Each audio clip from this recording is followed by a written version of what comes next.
kahapon, yung speech ni Robin Hood Padilla at saka ni Senator Marcoleta ay medyo iba yung lumaki sa akin. Uminit din ba yung ulo mo, Senator? Kasi ako medyo uminit ang ulo ko eh. Slight lang naman. Ako medyo hindi slight dahil biro mo, binoto mo yung mga senador na yan, yung isa nag-number 1 pa sa Senate, ang kanilang dinedepensahan at nire-represent ay yung foreign invader, parang sobra namang kapal ng mukha. Tapos ang spin pa nila sa kanilang speech ay parang very concerned sila sa Pilipinas. Oo. Ayaw nila ng gulo. Gusto sila pakikipagkaibigan.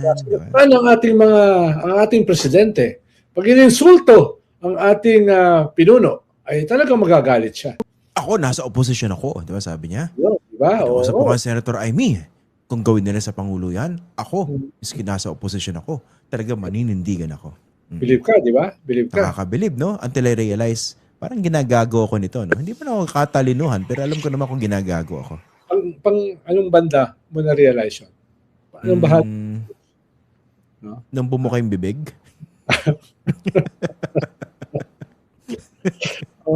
Tapos napakaraming harassment sa atin, di ba? Patulang ng daliri, muntik malunod. Tahimik siya, no? Tahimik. Di ba? Pero ano bang ginawa niya nun? Tahimik, oh. Tapos, itong si Tariela, pinag-initan ng China, dun pa siya nag-comment. Galing, no? Galit pa siya. Sabi ni Marcoleta, parang pinapahamak yung ating bansa. Oo, grabe. Ang maliit na bagay, pinapalaki. No? At talagang talagang binabandera nila yung bandila ng ating bansa, ng ating Pilipinas, na sila ang protector. No? Pero in fairness, I may be wrong. Seryoso ba itong mga to? Naniniwala ko sa nila sinasabi? No? Tulad ng mga kilala kong political analyst. Baka. Pero kumbaga tao yung surreal eh. No? Nangyayari to, hindi ako makapaniwala.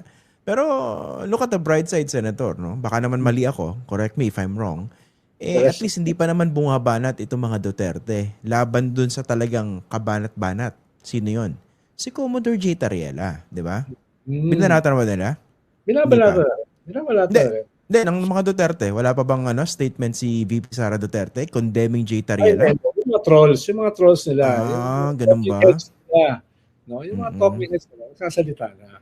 Kinukuyog na si Commodore J. Tariela. Lalo na, hindi naman siya dinipensahan ng Department of Foreign Affairs natin. Medyo malamya. Yung mga senador at kongresista. Na okay naman. Pero yung pinagsimulan ng lahat na ito, parang dead pa lang, chill lang. Di ba?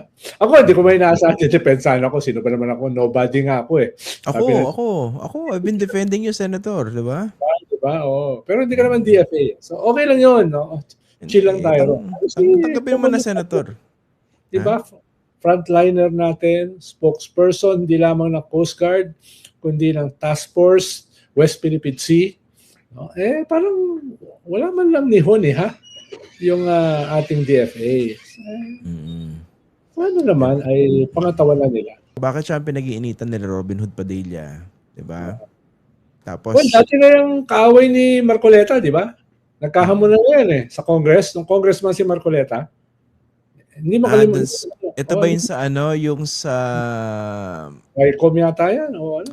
Yung nag-lecture yata si Senate, yung nagbanggit si Robin Hood Padilla nung yung civilian nature ng ng Coast Guard, tama ba? Oo, na okay lang daw. Okay lang daw na bumili tayo ng malaking water cannon at makipagsabayan tayo sa Chinese Coast Guard. Dahil parehas naman daw yung civilian.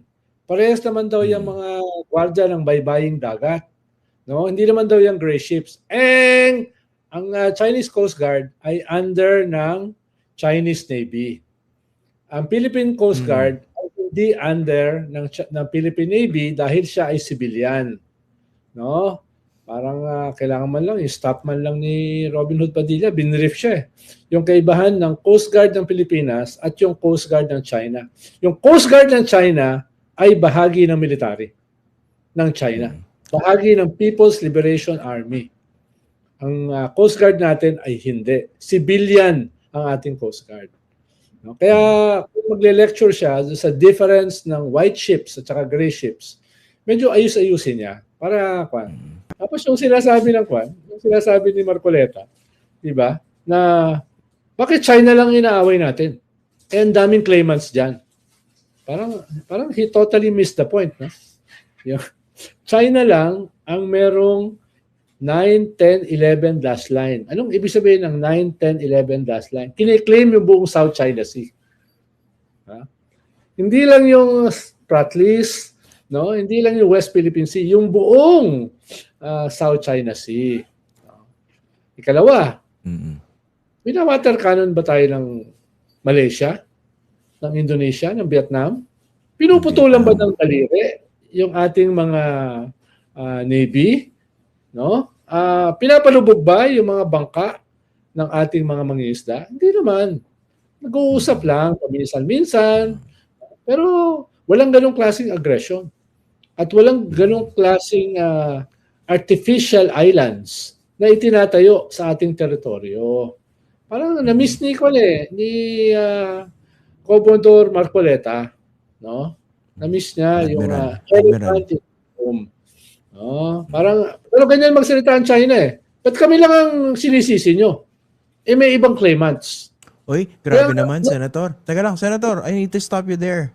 Are you saying na consistent sa China propaganda yung mga sinasabi nila Senator Marcoleta? Hindi Ay hindi yung China propaganda. No?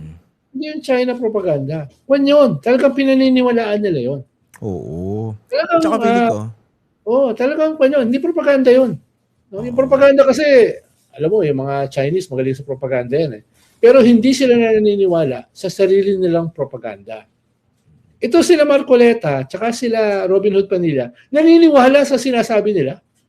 Ganun ba? Oo, Tsaka yun ito, lang. Incidental lang sa mga viewers natin. Nagkataon lang po na yung makadidies ng mga senador, parehong-pareho tayo, ganun din, pro-China. Nagkataon lang po yan. Nagkataon na yung mga DDS at yung nagpapanggap na hindi DDS, si Pia Cayetano, ay lahat bumoto laban doon sa resolution. No? Criticizing the Chinese embassy. Nagkataon lang Nagkataon lang siguro. Masyado naman kayo malisyoso. Ang kaibahan, yung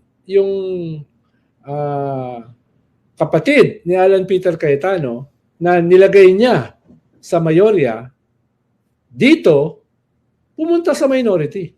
Bumoto sa minority. Kaya nawala na yung pretense ng isang Trojan horse. Nandun na talaga. Nandun na talaga sa minority. At itong lahat ng ito, na mga pro-Duterte, ay kitang-kita yung pagiging pro-China. Yung dalawa dyan, nagsusuot pa ng kwan eh. Diba? Yung sa basketball game, nagsusuot pa ng West Philippine Sea yun eh. Ate ng West Philippine Sea, Ang galing, no? Talagang naiyak ako dun eh. Bato, si Bato. Bato. Bongo. Diba? Mga nagsusuot yan eh. Kaya, yun, medyo na-agree ako sa iyo, medyo nakakapagod panoorin sila. Tinitingnan ko lang yung mga larawan. Senator Risa Ontiveros. Ano no? Ang tsaka niyang makipag-usap, makipag-debate. Kahit alam niya na binubudol siya, pinagtsagaan pa rin niya.